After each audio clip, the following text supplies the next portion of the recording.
আমরা এই বিকল্প আমরা বলে যদি আমরা আবার পুরাতন দলের কাছে দাসখত দিই, তাহলে আর বিকল্প আমরা থাকি না। এটা চাই নাই যে একটা একটা ধর্মপন্থী রাজনৈতিক দলের সাথে গিয়ে ওনারা আঘাত করবেন, ওনারা সমর্পণ করবেন। এটার জন্য আমরা এই রাষ্ট্রকল্প লাইব্রেরি করি নাই, আমরা গণতান্ত্রিক ছাত্র শক্তি করি নাই, আমরা এনসিপি বা নাগরিক কমিটির সাথে কোনো মানে পলিসি সাপোর্ট আমরা এই জন্য দিই নাই। আমরা দিয়েছি যে একটা শক্তি সম্ভাবনা আকারে বাংলাদেশের জনগণের সামনে থাকবে, যেটা থার্ড ফোর্স আকারে থাকবে, যেটা মানুষকে বলবে যে এই পুরাতন বন্দোবস্ত যারা চায় তাদের বাইরে আমরা আপনাদের বয়স হইতে চাই। স্যান্ডেলিনা সো, রূপচর্চায় আভিজাত্য। আমরা আপনাদেরকে এই যে আপনারা যেই আন্ডার প্রিভিলেজ পজিশন আছেন সেখান থেকে তুলে আনতে চাই। আমরা আপনাদের সোশ্যাল পলিটিক্যাল আপওয়ার্ড মোবিলিটি নিশ্চিত করতে চাই। আমরা এই ক্ষমতার কাঠামো এবং সম্পদ এবং ভূমির পুনর্বিন্যাস করতে চাই। আমরা এই অলিগার্কি এবং এইখানকার যে পুরা কাঠামো সিভিল মিলিটারি ব্যুরোক্রেসি এটাকে পুনর্গঠন করতে চাই। আমরা বাংলাদেশের সিভিল সোসাইটি এবং কালচারাল যেই হেজুমনিটা আছে সেটাকে ভেঙে দিতে চাই। সেই কাজটা আমি মনে করি অন্য এই সব রাজনৈতিক দল নেতাদের চাইতে ও শহীদ ওসমান হাদি অনেক শক্তিশালীভাবে এই কাজটা করতে পারছে। আজকে এই জন্য আমরা ওনাকে স্মরণ করি এবং ওনাকে আমাদের বলতে হয় ওনার কথা।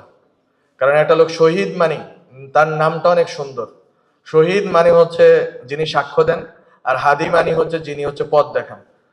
তো উনি পথ দেখাই গিয়েছেন এই লড়াইয়ের জন্য, ডিসমেন্টল করার লড়াইটা।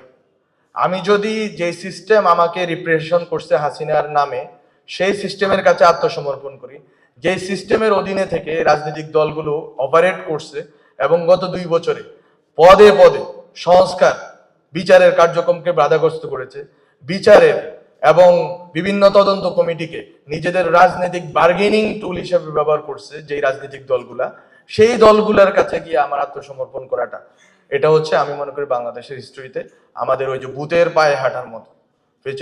ভূতে যেরকম পিছে পায়ে হাঁটে, আমরা এখন পিছে হাঁটতেছি।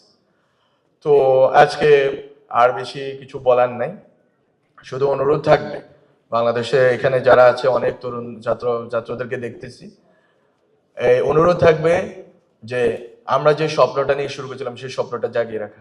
আমি আমার ব্যক্তিগতভাবে সামষ্টিকভাবে আমি আমার কাজ করে যাচ্ছি, চেষ্টা করতেছি। আমরা হয়তো কিছু একটা নতুন প্ল্যাটফর্ম করব বা কিছু একটা চেষ্টা করব যে এখানেই আমরা সফল হই। আমরা অন্তত এই আশাটা বাঁচিয়ে রাখতে চাই যে বিকল্প সম্ভব। আমরা এই বিকল্প আমরা বলে যদি আমরা আবার পুরাতন দলের কাছে দাসখত দিই, তাহলে আর বিকল্প আমরা থাকি না। মানুষ আমাদেরকে বিশ্বাস এই জন্যই করে নাই, করবে না। তো আমি অনুরোধ থাকবে রাষ্ট্রকল্প লাইব্রেরি বলেন এরকম ভাবে ক্যাম্পাসগুলোতে অন্তত বুদ্ধিবৃত্তিক ভাবে এই একটা ইন্টিগ্রিটির সাথে আমরা যাতে ওই সোল সার্চিংটা করে যাই। যেহেতু লড়াইটা পিছিয়ে গেছে, ভূতের পায়ে হাঁটা ধরছে আমার কমরেডরা, তাহলে লড়াইটা আরো দীর্ঘ, এটা দেখাই যাচ্ছে। যেহেতু লড়াইটা দীর্ঘ, ফলে আমাদের এই প্রস্তুতি দরকার, আবার নতুন ভাবে শেখা দরকার, বোঝা দরকার কোথায় আমরা ভুল করলাম। আমাদের ভুলগুলো সম্বন্ধে আমাদেরকে নিজেদেরকে আউটস্পোকেন হওয়া দরকার, নিজেদেরকে সবসময় জনগণের সামনে স্বচ্ছ রাখা দরকার, জবাবদিহি করা দরকার। নাহলে আমরা নতুন বন্দোবস্তের কথা বলাটা আমাদের সাজে না। তো এই কাজগুলো আমি মনে করি এখানে আপনারা যারা উপস্থিত আছেন তারা করবেন। রাজনৈতিক বক্তব্যবাজি, স্লোগানবাজি এগুলো অনেক চলবে, এগুলো দরকার আছে, একটা দেশে এগুলো চলে, এগুলো কালচার। কিন্তু এর বাইরেও আমরা যে কালচারটাই চাইছিলাম অন্তঃসলীলা হয়ে, যে প্রত্যেকটা ছাত্র নাগরিকদের মধ্যে অন্তত বুঝ ব্যবস্থা যাতে গ্রো করে। অভ্যুত্থান আমাদেরকে অনেক দূর এগিয়ে দিয়েছে, আবার রাজনৈতিক দলগুলোর ভূমিকা আমাদেরকে পিছিয়ে দিচ্ছে।